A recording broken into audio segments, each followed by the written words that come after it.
अब बात करते हैं रूमेटोइड आर्थराइटिस के थर्ड पार्ट के बारे में, जो कि है उसकी क्लिनिकल फीचर्स, जिसमें होते हैं आर्टिकुलर मैनिफेस्टेशन कि जो जॉइंट में इफेक्ट करते हैं वो, और एक्स्ट्रा आर्टिकुलर मैनिफेस्टेशन।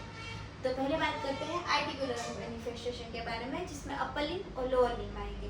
तो अपर लिम्ब में क्या, कहाँ से स्टार्ट होता है? स्टार्ट होता है मेनली ये डिस्टल रेडियो अल्नर जॉइंट से, ठीक है। इसमें ये सब जो चीज़ है उसकी आपको पिक ऑनलाइन मिल जाएगी, ठीक है। उसमें क्या होता है, जिगजैग डिफॉर्मिटी होती है, synovitis of metacarpal pharyngeal joint, ulnar deviation, ठीक है, पियानो की डिफॉर्मिटी, पियानो की तो आपने देखी होगी, बोटनियर डिफॉर्मिटी, ये बहुत पूछते हैं। फ्लेक्शन हो जाता है प्रोक्सिमल इंटरनल फेरेंजियल जॉइंट, और जो हाइपर एक्सटेंशन में हो जाता है डीआईपी का, डिस्टल प्रोक्सिमल, ठीक है। उसमें flexion PIP, hyper extension DIP. फिर स्मैन नेक डिफॉर्मिटी इसका opposite, hyper extension of PIP, flexion of DIP, ठीक है।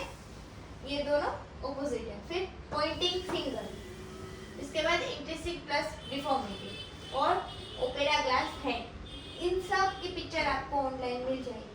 आपको ये कीवर्ड्स याद रखने हैं, मतलब ये दोनों पूछ सकते हैं आपको वाइवा में या फिर एमसीक्यूज में, ठीक है। और फिर लोअर लिम्ब में क्या इन्वॉल्व होगा, मेटाटार्सल फेरेंजियल जॉइंट, उसमें ये हेमर्टो और हेलक्स वर्गस हो सकता है, ठीक है। तो ये थी आर्टिकुलर मैनिफेस्टेशन, जिसमें अपर लिम्ब और लोअर लिम्ब दोनों की आपको जो मेन है वो याद रखनी है। फिर एक्स्ट्रा आर्टिकुलर, अब एक्स्ट्रा आर्टिकुलर यानी कि जॉइंट के अलावा, तो जिसमें रूमेटोइड नोड्यूल्स, तो मोस्ट कॉमन पैथोग्नोमिक साइन है जिसमें डिसीज जो आ रहे हैं उसकी हाई एक्टिविटी होती है और पुअर प्रोग्नोसिस होता है, वो है रूमेटोइड नोड्यूल्स। 40% में देखने को मिलता है, मोस्ट कॉमन है। और मोस्ट कॉमन साइट इसकी कौन सी है, एल्बोज, ठीक है।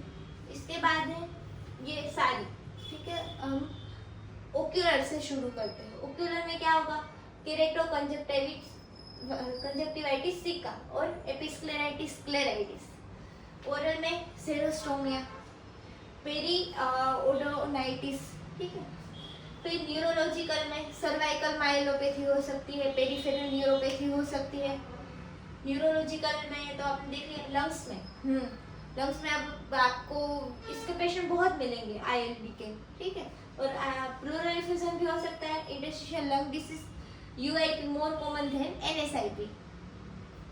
कार्डियक में पेरिकार्डियाइटिस, एमआर, कार्डियोमायोपैथी, ठीक है।